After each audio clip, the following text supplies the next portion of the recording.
누구에게나 든든히 믿는 구석이 있다고 하죠. 그것이 사회적 지위가 되었든 아니면 재물이 되었든 명예가 되었든 아니면 남들에게 없는 특별한 건강이 되었든 나름대로 자기가 믿고 있는 구석이 있기 때문에 우리는 하루하루를 살아갈 수가 있을 것입니다. 이스라엘 백성들에게 있어서 정말 든든한 버팀목이 되었던, 그리고 믿는 것이 되었던 것이 있었죠. 바로 성전이었습니다.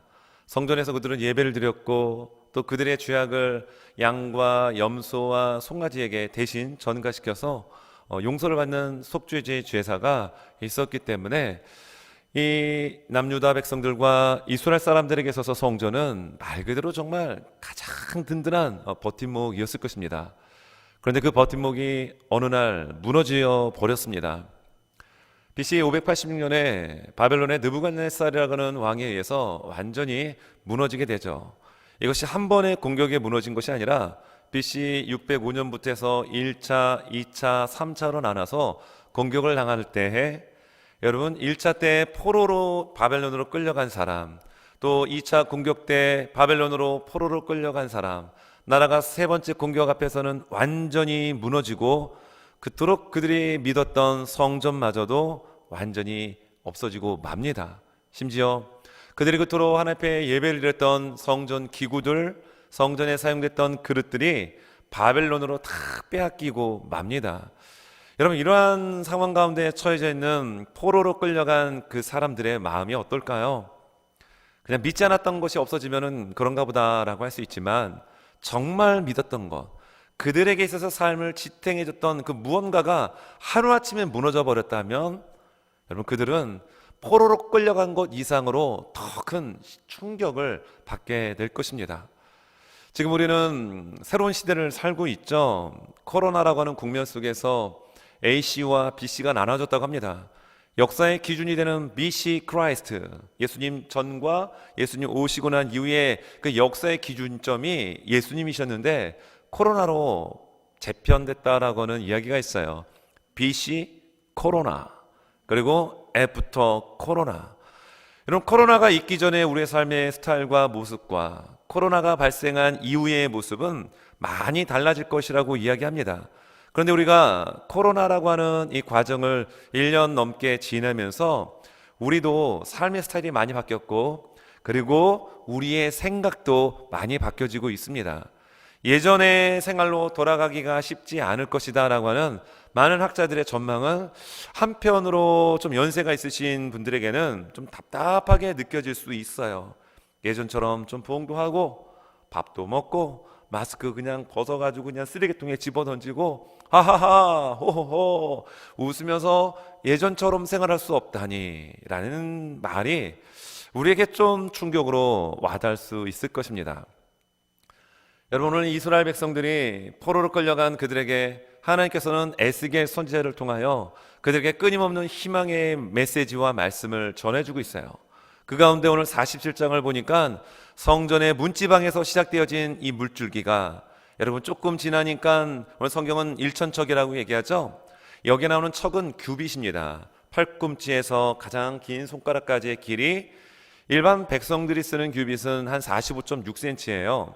그런데 지금 왕이 살고 있는, 우리의 왕 대신 하나님이 살고 계시는 그 성전에서 쓰이는 규빗은 일반 규빗이 아닌 이 꽃가지의 길이에다가 손바닥 길이를 더합니다.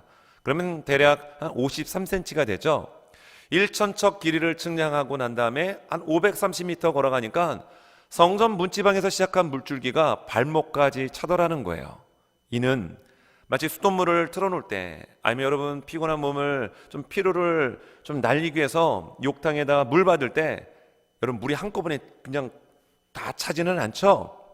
물을 아무리 세게 틀어도 조금씩 조금씩 차지는 것처럼 조금 가서 보니까 발목, 또 1천척 530m 더 나가 보니까 이번에는 무릎, 그리고 530m를 가보니까 이번에는 허리, 그리고 그만큼의 거리를 또 가보니 헤엄치기에도 버거울 정도의 큰 강을 이루게 되는데, 여러분 문지방에서 시작한 미미한 그 물줄기가 죽음의 바다 사해, 오늘 성경에서는 아라바라고 나누는데 사해 바다를 말씀하고 있는 거죠. 죽음의 바다를 생명의 바다로 바꾸어 놓는 장면이 오늘 말씀입니다. 여러분, 이 본문의 내용을 포로로 끌려온 그 세대들이 이 말씀을 듣게 되면은 얼마나 여러분 희망을 얻을 수 있겠습니까? 그들에게 있어서 무너졌던 것이 무엇이었죠? 성전이었습니다. 근데 하나님께서는 성전의 재건과, 물론 에스겔서 40장부터 48장에 나오는 이 성전의 모습은 만들어지지는 않습니다. 하지만 이 성전 가운데 오늘 클라이막스를 찍는, 성전에서 생명의 은혜의 강물이 쏟아져 죽어있는 사회를 생명의 장소로 바꾸어 놓는 이 모습을 에스겔 선지자가 눈으로 목격하고 생생한 증인의 심정으로 여러분 포로 백성들에게 전달할 때, 여러분 백성들에게는 어둠이 떠나가고 절망이 소망으로 바뀌어지는 이러한 놀라운 역사가 여러분 일어나지 않았을까요? 반드시 일어났을 것입니다. 그래서 저는 오늘 본문을 묵상하고 또 읽고 바라보면서 이런 설교의 제목을 한번 뽑아냈습니다. 은혜의 강물이 넘치리라. 여러분들의 삶에 은혜의 강물이 넘치길 바랍니다.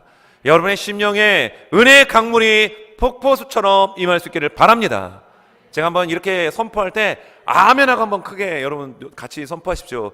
은혜의 강물이 넘칠지어다.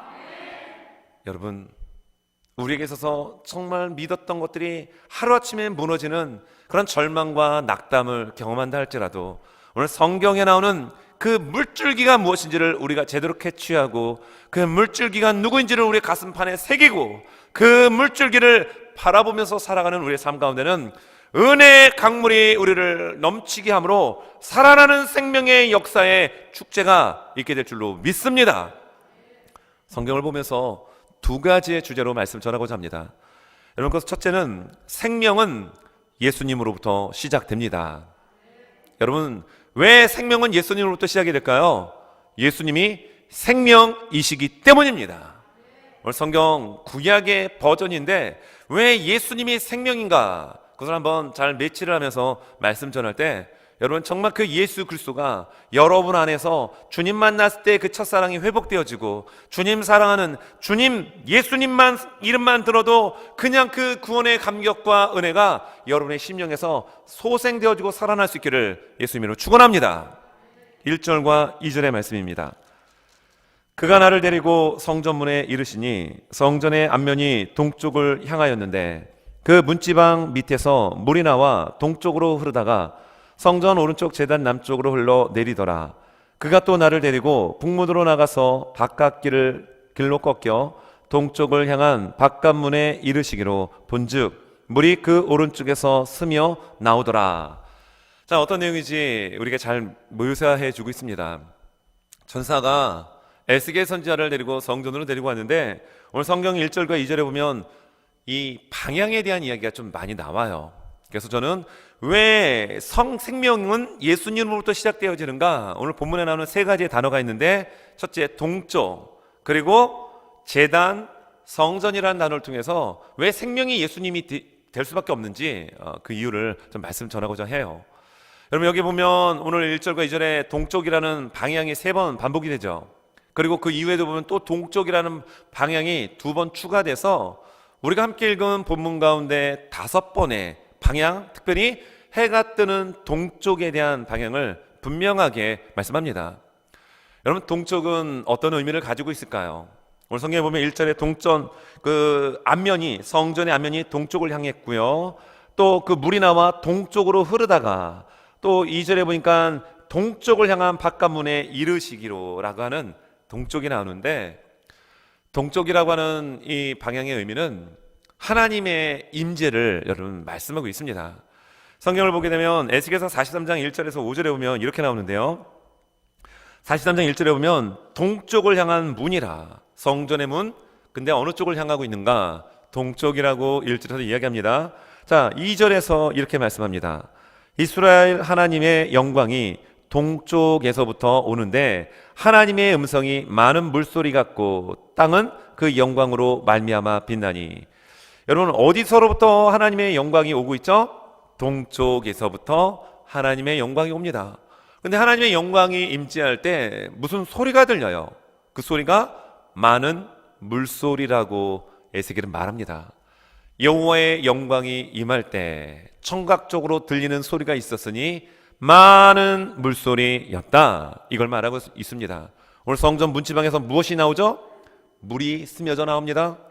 물이 스며져 나올 때는 소리가 안 들렸겠죠. 그러나 1,000척씩 530m씩 거리가 늘어날수록 물의 양이 급격하게 늘어납니다. 그 폭도 늘어납니다. 깊이도 깊어집니다. 그 소리가 어떤 소리로 들렸을까요? 많은 물소리로 들렸을 것입니다. 그러면서 3절에 어떻게 얘기하냐면 하나님의 영광의 임재를 보았던 에스겔 선지자가 취했던 행동은 땅에 얼굴을 대고 엎드립니다. 하나님의 영광을 경험한 사람은 여러분 엎드릴 수밖에 없습니다. 왜 사람이 교만할까요? 왜 사람이 목이 곧을까요? 하나님의 영광의 임재를 제대로 경험하지 못했기 때문입니다. 교회 공동체 안에 정말 예수 믿는 사람들의 모습 속에는 낮아짐의 모습, 엎드러짐의 모습, 일명 겸손의 모습이 여러분 있어야 될 거예요. 하나님의 영광을 봤던 에스겔, 여러분 어떻게 하죠? 땅에 엎드립니다. 자, 그러면서 4절, 여호와의 영광이 어느 쪽을 향합니까? 동문을 향하여 성전으로 들어가고, 문이 있는데 동서남북의 문이 있는데 동쪽에 있는 문으로 여호와의 영광이 들어갑니다. 5절입니다. 영이 나를 들어 데리고 안뜰에 들어가시기로 내가 보니 여호와의 영광이 성전에 가득하더라. 할렐루야. 하나님의 영광이 여러분 우리가 예배드린 이 현장 가운데 가득해야 합니다. 교회는 건물이 아닙니다. 하나님의 영광이 임재하는 곳이 교회입니다. 예수 믿는 자들의 모임이 교회입니다. 성경 보니까 동쪽에서 하나님이 나타나셨고 여호와의 영광이 동쪽으로부터 들어오셨고 동쪽 문에 여호와의 영광이 가득하게 임할 때 여러분 정말 생각만 해도 정말 가슴 설레는 모습 아닙니까? 그런데 여호와의 영광이 가득 찬 그 성전의 문지방에서 물줄기가 스며져 나갑니다. 여러분 강대상에서 선포되어지는 하나님의 말씀이 여러분의 심령에 잘 여러분 전달돼야 합니다. 여러분 말씀을 들어야 믿음이 자랍니다. 그 말씀은 인간의 철학이 아닙니다. 누군가가 만들어진 이야기가 아닌 오직 하나님의 말씀, 성경이 우리에게 끝까지 강조하는 것처럼 그리스도의 말씀이 우리로 하여금 믿음을 여러분 자라나게 합니다. 성전의 문지방에서 스며져 나가진 하나님의 말씀, 다시 말하면 은혜의 물줄기가 흘러갈 때 여러분 거기에는 반드시 하나님의 은혜가 더욱 크게 임하게 됩니다. 예수님은 생명이십니다. 그래서 생명은 예수님으로부터 시작되죠. 그 증거가 오늘 제단이라고 하는 단어에서도 알 수가 있죠. 성경에 보면 1절에 후반부에 이렇게 나옵니다. 성전 오른쪽 제단 남쪽으로 흘러내리더라. 여기서 말하는 제단은 번제단을 말해요. 번제단은 제물을 태우는 곳이죠. 그러니까 우리가 범죄를 했거나 아니면 하나님과의 화평을 위해서 화목제 제물 또는 소제 모든 제사는 번제단에 올리게끔 되어 있습니다. 무엇보다도 번제라고 하는 제사는 모든 걸 다 태우는 제사예요. 완전한 100%의 헌신입니다. 우리를 위하여 모든 것을 아낌없이 내어주신 분이 있었으니 그분이 누구시죠? 예수님이십니다. 모든 것을 아낌없이 우리를 위하여 쏟아 부어주신 분이에요. 그런데 여기에 나오는 이 번제단은 결국 예수님을 상징을 합니다. 여러분 성경을 보게 되면 이 성전에 대한 이야기가 에스겔서 40장부터 에스겔서의 마지막 장 48장까지 쭉 기록이 되는데 여러분 성전 안에서 어떤 부분들이 기록이 되냐면 성전의 사이즈, 성벽, 굵기 어떻고 높이가 어떻고 중앙에 위치할 것 등등 소개를 합니다. 그러면 그 안에서 대제사장이 제사를 드리기 때문에 제사장이 귀거할 방들과 제사장들의 어떤 모습들, 절기들, 그러니까 지금식으로 말하면 예배에 대한 이야기를 강조하는데 여러분 예배를 드리려면 구약에서는 뭐가 필요하죠? 제물이 필요하죠. 그리고 제물을 잡아가지고 오늘 성경에 나오는 것처럼 번제단이 필요하죠. 손에 피를 묻혔기 때문에 성소로 들어가기 위해서 제사장들은 물두멍에서 손을 씻어야 될 것입니다. 마치 코로나19 때문에 집에 들어가자마자 어떻게 하시죠 여러분은? 이러면 안 되죠. 집에 들어가자마자 어떻게 해야 되죠? 그렇습니다. 여기저기서 두 손 든 분이 계십니다. 두 손 들고 기도해야죠. 거룩하신 하나님 감사합니다. 하나님은 우리의 가정의 왕이십니다. 예수님은 우리의 가정의 주인이십니다. 성령님은 우리의 가정의 인도자이십니다. 라고 기도를 먼저 해야죠. 들어가자마자 손 씻는 건 아니 되옵니다. 먼저 기도하시고 그 다음에 손 씻어야죠. 왜냐하면 손에 이런 뭐가 묻어 있을지 모르잖아요. 제사장이 제물을 드리고 여러분 손에 묻은 피를 물두멍에서 씻어야 되죠. 물두멍이 있어야 됩니다. 성소에 들어가면 금촛대, 진술병을 쏟은 떡상, 분향단 등등의 이러한 것들이 있어야 되는데 여러분 에스겔서 40장부터 48장에는 그런 내용이 전혀 안 나와요. 오직 번제단에 대한 이야기만 나옵니다. 무엇일까요? 예수님이 모든 예배의 중심이다라는 것을 말씀하고 있는 겁니다. 그리고 이 번제단을 거쳐가지고 흘러간 물이 어떻게 되죠? 오늘 1절의 후반부에 보니까 제단 남쪽으로 흘러내리더라. 물이 계속해서 공급이 됩니다. 한번 찔끔 물 주고 끝나는 게 아니라 그 물이 계속 흘러내려갑니다. 여러분 여기 흘러내려간다는 표현을 보면 앞으로 우리가 들어가야 될 거룩한 성 예루살렘 성을 요한계시록 22장에서 설명을 하는데 여기에서 이렇게 말씀을 합니다. 계시록 22장 1절 2절입니다. 또 그가 수정같이 맑은 생명수의 강을 내게 보이니 하나님과 및 어린 양의 보좌로부터 나와서 길 가운데로 흐르더라. 아멘이죠. 오늘 성전의 묻지방에서 흘러내린 물이 죽음의 바다 사해를 생명의 바다로 바꾸어 놓았던 것처럼 장차 하나님 나라에 들어갈 완전한 그 거룩한 섬 예루살렘, 그리고 하나님의 새하늘과 새 땅에 들어갈 그분들이 어느 시간 예배를 드리는 저와 우리 모두와 가정에서 예배 드리는 모두가 되시기를 예수님의 이름으로 축원합니다. 그런데 그 물줄기가 어디서 나온다라고요? 어린 양의 보좌로부터 흘러 나온다라고 얘기합니다. 이것은 앞으로 장차 이루어질 미래의 모습을 이야기합니다.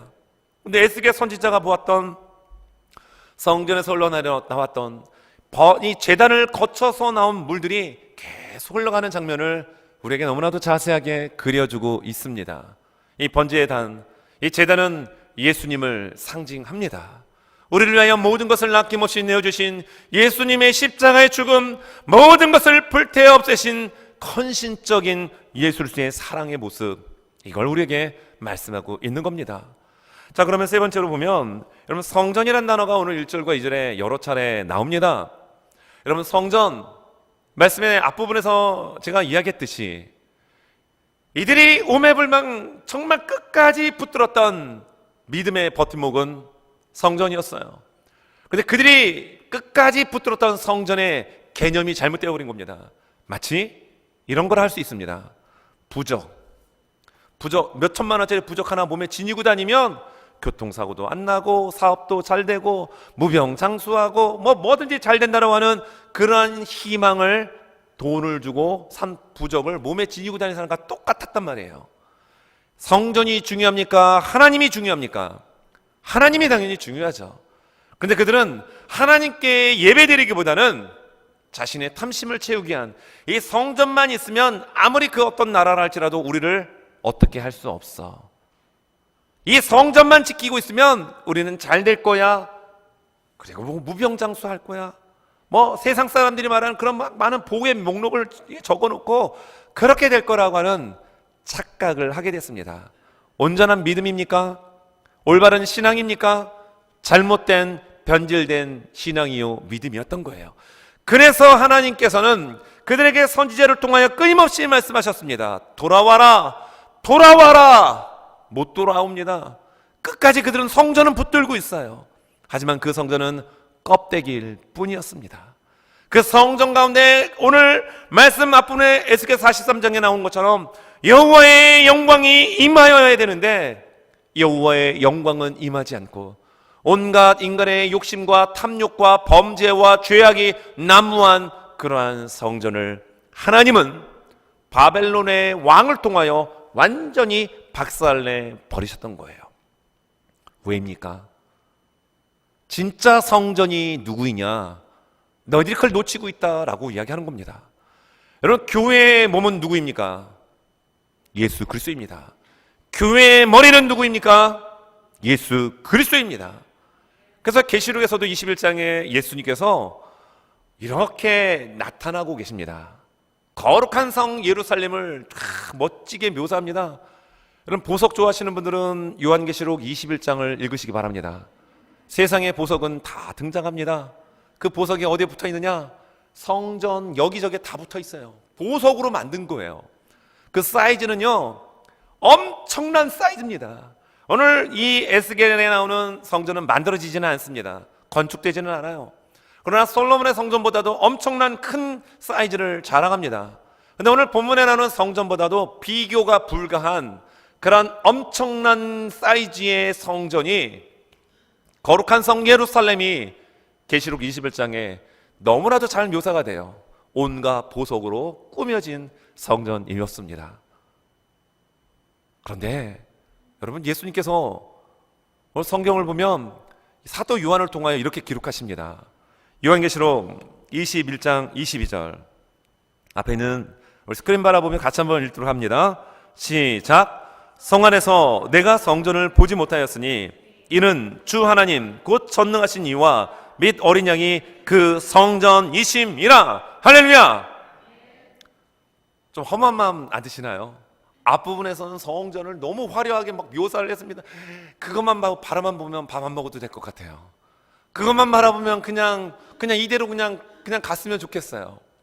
그렇게 앞부분에서 하나님의 거룩한 성전을 설명을 했고 그림을 보는 것처럼 시각적으로 묘사를 했는데 막상 성전에 들어가니까 그 성전이 안 보인답니다. 그리고 그 성전이 누구라고요? 전능하신 하나님과 어린 양, 바로 예수 그리스도였다라고 말씀하고 있는 거예요. 여러분, 성전 누굽니까? 예수님이십니다. 그러므로 오늘 성전의 문지방에서 흘러내려온 이 물, 제단과 성전과 하나님의 영광이 임재하는 그 방향의 동쪽은 바로 예수 그리스도임을 우리에게 말씀하고 있는 거예요. 거기에서 흘러나온, 스며져 나오는 흐르는 물은 바로 예수 그리스도의 이름과 예수 그리스도의 복음이 흘러가는 곳곳마다 죽음의 바다와 안 되어지는 상황과 절망적인 곳이라 할지라도 회복과 생명으로 반드시 여러분 나타난다는 것을 말씀하고 있습니다. 여러분, 은혜의 강물이 여러분의 삶 가운데 임하게 될 줄 믿습니다. 무엇보다도 그 예수 그리스도의 은혜의 강물이 여러분의 심령 가운데 여러분 날마다 임할 수 있기를 예수님의 이름으로 축원합니다. 두 번째, 여러분, 은혜의 강물이 흘러가는 곳마다 생명이 살아나게 되죠. 이 은혜의 강물이 흘러가는 곳마다 살아나는 역사가 일어납니다. 제가 왜 설교 제목을 은혜의 강물이 넘치리라 정했냐면 이 강물은 말 그대로 은혜입니다. 여러분, 예수님이 이 땅에 오신 자체가 은혜예요. 우리가 예수님을 믿는 것 자체가 은혜입니다. 예수님과 함께 날마다 동행하는 것이 은혜입니다. 어려운 순간 가운데 예수님이 생각나는 것이 은혜입니다. 코로나 때문에 삶이 뒤집어지고 뒤죽박죽이 된 것처럼 보인다 할지라도 그때마다, 어려울 때마다, 힘든 순간마다 예수님 생각나는 거, 이게 은혜입니다. 그 물줄기가 성전 문지방에서 흘러내려오고 있는 거예요. 은혜의 강물, 이것이 흐르는 곳마다 살아나게 되었다, 이걸 말씀하고 있는 거죠.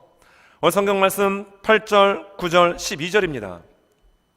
8절에 그가 내게 이르시되 이 물이 동쪽으로 향하여 흘러 아라바로 사해바다를 말합니다. 내려가서 바다에 이르리니 이 흘러내리는 물로 그 바다의 물이 되살아나리라. 여러분, 죽음의 바다, 사해, 죽을 사자를 쓰죠. 바다해, 죽음의 바다인데 여러분, 예수 그리스도를 상징하는 이 성전의 물지방이 계속 흘러내려서 그 물줄기가, 제가 계속 강조하는 이 표현이 있죠. 찔끔찔끔이 아니고요, 갈수록 폭이 넓어집니다. 갈수록 깊어집니다. 측량할 수도 없고 가늠할 수도 없는 놀라운 은혜의 강물이 죽음의 바다를 뒤엎었습니다. 그리고 살아납니다. 그리고 9절을 한번 봅니다. 이 강물이 이르는 곳마다 번성하는 모든 생물이 살고 또 고기가 심이 많으리니 이 물이 흘러 들어가므로 바닷물이 되살아나겠고 이 강에 이르는 각처의 모든 것이 살 것이며. 12절입니다. 강 좌우가에는 각종 먹을 과실나무가 자라서 그 잎이 시들지 아니하며 열매가 끊이지 아니하고 달마다 새 열매를 맺으리니 그 물이 성소를 통하여 나옴이라. 그 열매는 먹을 만하고 그 잎사귀는 약 재료가 되리라. 여러분, 이 모습이 우리의 삶의 현장에 그대로 여러분 재현될 수 있기를 간절히 원합니다. 생각만 해도 기분 좋죠. 근데 이 말씀을 포로로 끌려왔던, 그들이 그토록 원했던 성전이 무너지고, 하나님 살아계신가? 하나님이 살아계시는데 왜 성전이 무너졌지? 하나님 살아계시는데 왜 나에게 이런 질병이 걸렸지? 하나님 살아계시는데 내 사업이 왜 이렇게 지금 힘들지? 하나님 살아계시는데 내 가정꼴은 왜 이렇지? 하나님 살아계시는데 내 왜 인간관계는 이렇게 꼬이지? 하나님 살아계시는데 내 왜 나에게 우울증이 오지? 이런 생각을 그들이 했단 말이에요. 그도 그럴 것이요, 그때 당시에 신의 개념은 여기에 있는 나라와 이곳에 있는 나라가 전쟁을 하면 힘이 세면은 절대 지지 않는다라는 생각을 갖고 있는 시대였습니다. 근데 나라가 망했습니다. 그토록 믿었던 성전도 완전히 무너졌습니다. 그 기구들을 다 빼앗겨 버렸습니다. 포로로 끌려온 여러분 그 백성들이 어떤 생각을 했겠어요? 야, 하나님 정말 살아계신가? 내가 잘못 믿은 거 아닌가? 하나님 살아계신데 내가 왜 여기서 포로 생활을 하고 있지? 왜 하나님 살아계신다라고 얘기하는데 내 삶은 왜 이렇게 점점점 어려워지는 거지? 이런 깊은 고민이 그들에게 있었단 말이에요. 그런데 이 말씀을 듣습니다. 얼마나 정말 힘을 얻었을까요? 그냥 코가 석자는 쭉 빠져있던 그들이 쭉 처진 어깨가 그냥 쫙 올라가가지고 마치 뽕을 넣은 것처럼 번쩍 올라가고, 목소리 톤도 올라가고, 그냥 그의 삶의 모습이 완전히 바뀌어지지 않았을까요? 바뀌어졌을 겁니다. 왜입니까? 죽음의 바다, 아무 생물이 살 수 없는 소금 덩어리의 그 바다에 과실 열매가 맺습니다. 죽었던 물고기가 살아납니다. 그리고 거기서 피는 잎사귀로 약재료를 쓸 수 있을 정도의 누군가에게 선한 영향력을 끼칠 수 있는 공간으로 완전히 탈바꿈하게 됩니다. 이 일이 왜 일어납니까? 은혜의 강물 흘러왔기 때문에, 생명수가 흘러왔기에 여러분 이 일이 일어나게 됐다라는 거예요. 사해는 염도가 한 25% 된다고 해요. 여러분, 바닷물 목마르다고 해서 떠서 드시는 분 없죠? 염도가 한 3% 된다고 합니다. 그런데 염도가 25%가 되는 그곳에 여러분 물고기가 살 수 있을까요? 못 살죠. 근데 물고기가 자랍니다. 살아납니다. 죽음의 바다. 왜 죽음의 바다가 됐을까요? 죽음의 바다 사이는요, 실제 지리적으로 볼 때도 해발보다 400m가 낮은 곳에 위치하고 있다고 합니다. 그러니 모든 것이 흘러갑니다. 그러면 누군가 어디로 좀 흘려보내면 좋은데 누군가에게 주지는 못하고 다 받아들이기만 하는 바다가 사해입니다. 그러니 어떻게 되죠? 물이 고이면 썩죠. 마찬가지로 죽음의 바다가 그렇게 되고 말아요. 그러면 왜 사해는 그렇게 소금의 바다가 됐는가? 워낙 햇살이 강하니까 증발이 잘 돼서 사해가 된 거 아닌가? 일리가 있는 말이죠. 그러면 갈릴리 바다는 햇볕이 안 내리쬐입니까? 동일한 햇볕이 내리쬐입니다. 하지만 갈릴리 바다는 왜 짜지 않은 죽음의 바다가 되지 않고 생명력이 여러분 꿈틀꿈틀거리는 바다가 되고 맙니까? 갈릴리 바다는 누군가에게 물을 흘려 보내기 때문입니다. 하지만 사해는 무조건 맞기만 하다 보니 여러분 죽음의 바다가 되고 말죠. 좋습니다. 무조건만 받기만 해도 좋은 이 죽음의 바다 사해에 예수 그리스도의 생명수가 들어가니 살아나게 되더라는 겁니다. 아무리 우리의 삶에 죽음의 바다, 절망적인 상황이랄지라도 예수 그리스도의 생명수가, 은혜의 물줄기가 우리에게 닿기만 하면 여러분 살아납니다. 열매를 맺습니다. 소망이 있습니다. 이 은혜가 우리에게 있다라는 거예요. 성경을 보게 되면 이 지명이 나오는데, 여기 보면 엔게디라고 하는 지명이 나옵니다. 성경에 보면 엔게디라고 하는 지명이 10절에 나옵니다.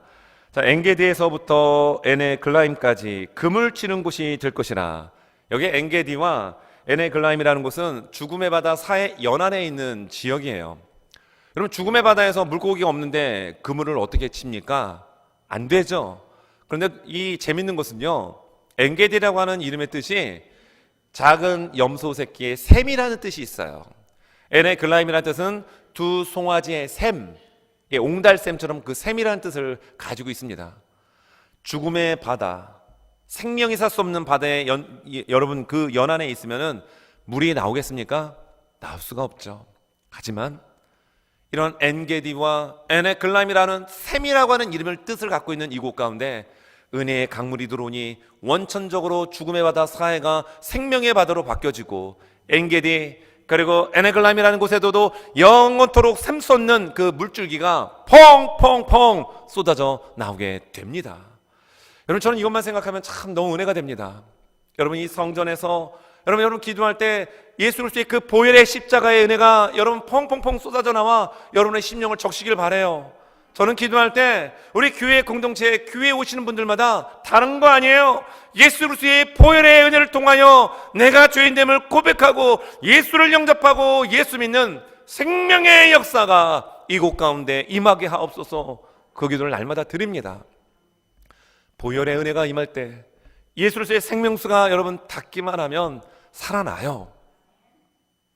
여러분, 에스겔을 설교로 듣는다고 한다면 많은 크리스천들은 아마도 에스겔서 37장을 기억을 할 겁니다. 골짜기에 마른 뼈다들이 그냥 쌓여있는데 말씀이 대언되니 여러분 살아나서 하나님의 군대가 됩니다. 생명이 없는 마른 뼈들이 말씀이 선포되니 군대가 되어지고 살아있는 생명체가 됩니다. 그리고 오늘 47장을 아마도 많은 기독교인들이 기억을 할 겁니다. 성전에서 나온 물줄기가 발목과 무릎과 허리를 넘쳐 헤엄칠 수 없는 창이란 은혜의 강물을 이루는 장면. 교회 다니는 분들은 에스겔서 하면 이 두 장면을 기억을 할 것입니다. 공통점이 무엇입니까? 죽었던 곳에서의 살아남입니다. 마른 뼈에서 살아난 군대, 그리고 죽음의 바다였던 사해에 도저히 소망이 없는 그 죽음의 바다에 예수 그리스도의 말씀과 예수 그리스도의 보혈과 예수 그리스도의 생명의 은혜가 접촉되니 살아납니다. 여러분, 이것이 우리의 은혜예요. 여러분, 정말 살아나기 원합니까? 그럼 예수 그리스도의 그 은혜의 강물을 우리가 날마다 공급받아야 될 줄 믿습니다. 어떤 여인이 인생에 많은 상처를 받고 하루하루 살아갑니다. 먹고 살아야 되겠기 때문에 물을 기르러 가야 되는데 사람들이 많이 왕래하는 시간에는 갈 수가 없었어요. 이곳저곳 쳐다보다가 사람들이 없는 그 시간대에 여러분 물동이 하나 메고 두리번거리며 우물가로 발걸음 향합니다. 그때 어떤 남자가 있어서 물을 달라고 해서 이야기가 오고 가고 합니다. 여러분 아시는 것처럼 사마리아 여인과 예수님의 만남의 이야기죠. 여러분, 그때 여러 가지 얘기가 오고 가던 중에 예수님께서 그 여인에게 이런 얘기를 합니다. 요한복음 4장 14절. 내가 주는 물을 마시는 자는 영원히 목마르지 아니하리니 내가 주는 물은 그 속에서 영생하도록 솟아나는 샘물이 되리라. 이 물 마시면 너 목마르지? 인간은 다 목마를 거야. 하지만 내가 주는 물, 예수님께서 주시는 그 물을 마시면 영원토록 목마르지 않고 샘물처럼 솟아날 것을 이야기하십니다. 이게 요한복음 4장의 내용이죠. 그리고 한 서너 장 넘어가서 요한복음 7장에 보면 여러분 초막절 절기가 끝나는 날 예수님께서 놀라운 말씀을 하십니다. 여러분, 초막절은 말 그대로 광야 생활을 기념하는 절기이기도 해요. 그래서 실제로 초막을 쳐놓고 거기서 생활을 합니다. 근데 그때 제사장들이 해야 할 일들이 금으로 만든 물동에다가 물을 기온 샘물가에서 길어다가 번제단에다가 갖다 붓는 일을 해야 합니다. 그리고 마지막 끝날에는 그 물을 더 많이 담아다가 부어야 해요. 근데 성경에 보면 요한복음 7장에 그 초막절 끝나는 날 예수님께서 이런 말씀하십니다. 요한복음 7장 37절 39절의 말씀입니다. 명절 끝날 곧 큰 날에 물을 갖다 쏟아붓는 그날에 예수께서 서서 외쳐 이르시되, 예수님이 웬만하면 서서 외치지 않습니다. 잔잔하게 말씀하시고 그냥 말씀하시는데 오늘 물을 길어다가 번제단에다 쏟아붓는 그날 서서 외쳐 말씀하시기를, 누구든지 목마르거든 내게로 와서 마시라. 나를 믿는 자는 성경의 이름과 같이 그 배에서 생수의 강이 흘러나오리라 하시니 이는 그를 믿는 자들이 받을 성령을 가리켜 말씀하신 것이라. 아멘. 여러분, 초막절 마지막 날 물을 갖다 쏟아붓는 그 장면을 바라보면서 예수님께서 시청각을 보여주신 거잖아요. 그리고 말씀하신 겁니다. 나를 믿는 자는 그 배에서 생수의 강물이 솟아난다라고 이야기합니다. 근데 그것이 무엇입니까? 성령이라고 이야기하고 있어요. 여러분, 이미 우리에게는 하나님의 성령이 우리 안에 내주고 계십니다. 하나님의 성령이 우리의 삶을 통치하고 계십니다. 우리의 삶의 인도자는 그래서 성령님이 되십니다. 바울은 이런 얘기를 합니다. 고린도 교회를 바라보면서 너희 안에 성령이 거하고 있는 줄을 알지 못하느냐? 그러므로 너희는 성전이라고, 우리의 이 몸이 하나님의 성전인 것을 바울이 강력하게 절규하며 외치고 있습니다. 왜입니까? 우리 안에 성령이 계시기 때문이에요. 예수님 말씀하셨죠? 너희에게 나를 믿는 자, 예수를 믿는 자에게 생수의 강물이, 여러분, 샘 솟듯이 터져 나온다. 그것은 우리에게 주실 성령을 말씀한다고 이야기합니다. 오늘 본문도 마찬가지입니다. 성전 문지방에서 시작되진 그 물줄기가 죽음의 바닥 가운데 접촉되었을 때 살아나는 역사가 일어났습니다. 생명의 역사가 여러분 일어나고 있었단 말입니다. 말씀을 정리하면서 여러분, 생명은 예수님으로 온다는 것을 우리는 기억해야 합니다. 다른 곳에 생명이 있지 않습니다. 다른 곳에 기웃기웃거려야 될 필요가 없습니다. 종교 다원주의를 살아가는 이 시대에 여기도 구원이 있고 저기도 구원이 있다라고 그럴듯하게 그러한 그들의 논리를 우리를 설득하는 이 시대 속에 오직 생명은 예수 그리스도밖에 없습니다라고 외쳐야 합니다. 그리고 진정 그 생명 되시는 예수님이 우리에게 여러분 진정한 생명을 공급하여 줍니다. 죽어 있어도 좋아요. 이미 우리는 허물과 죄로 죽은 존재입니다. 죽을 수밖에 없는 존재예요? 아닙니다. 우리는 이미 허물과 죄로 죽었다라고 성경은 분명하게 제시하고 있기 때문입니다. 죽은 숨통에 끊어진 우리에게 생명 되신 예수님이 우리에게 찾아와 주시면 우리는 살아납니다. 그리고 소생됩니다. 그리고 영원한 하나님 나라에 이 성전의 문지방이 흘러내려온 것처럼 마지막 요한계시록 22장에서 어린 양의 보좌에서 흘러내려온 그 물줄기가 흘러내려가듯이 하나님 나라의 왕자와 공주로 부르심을 받는 그 은혜가 우리에게 있음을 기억하고 하나님 정말 감사하며 살 수 있는 저 우리 모두가 되시기를 예수님의 이름으로 축원합니다. 그림 하나 잠깐 보겠습니다. 에스겔서 10장에서 48장의 내용은 성전의 그 사이즈 규격들을 너무 구체적으로 얘기합니다. 그리고 그 말씀을 받았던 몇 해, 몇 년, 몇 월, 며칠 날이라고 하는 구체적인 날짜까지도 제시해요. 무조건 믿어. 다 돼. 두리뭉실한 얘기가 아니라 그 이야기를 정작 듣고 있는 포로로 끌려온 사람들이 들을 때, 야, 몇 년, 몇 월, 며칠? 너무나도 생생하게 구체적으로 들려지는 하나님의 말씀. 근데 그 중심이 성전의 사이즈였습니다. 성경을 보면 하나님께 예배를 드리는 성소가 중앙에 있어야 될 것을 늘 강조합니다. 그리고 여러분들이 보시는 저 그림처럼 여러분 중앙에 빨간 박스가 있는 저것이 무엇인 줄 아시겠죠? 바로 번제단입니다. 번제단이에요. 오늘 성경에 보면 40장부터 48장에 성전 기구에 대한 설명이 거의 없습니다. 그러나 번제단은 설명합니다. 그 번제단이 누구이기 때문에요? 오늘 제단에 물이 흘러나갔던 것처럼 예수 그리스도이기 때문입니다. 성전의 중심에 정확하게 위치하고 있는 저 번제단, 우리의 심령의 중앙에 우리의 내면의 보좌에 앉아 계실 이는 내가 아닌 예수님이 되어야 합니다. 우리 교회의 중심에 예수님이 계셔야 합니다. 우리의 삶의 정중앙의 센터에는 오직 예수님이 좌정하고 계셔야 합니다. 그래야 생명의 역사가 일어나기 때문이에요. 그리고 우리 안에 성령 하나님이 계시기에 그 성령 하나님을 통하여 여러분 사해 바다처럼 죽음의 바다처럼 무조건 받기만 하는 것이 아니라 선한 그 복음의 물줄기를 여러분 죽음의 삶을 살고 있는 사해 가운데 있는 누군가에게 흘려 보내어야 할 의무가 우리에게 있음을 여러분 기억하면서 이번 한 주의 삶이 예수 그리스도가 내 삶의 중심이 되어서 그 예수님으로부터 끊임없이 나오는 영원한 생명수의 그 기쁨과 희열과 감격을 누리며 살아가는 우리 모두가 되실 수 있기를 예수님의 이름으로 축원합니다.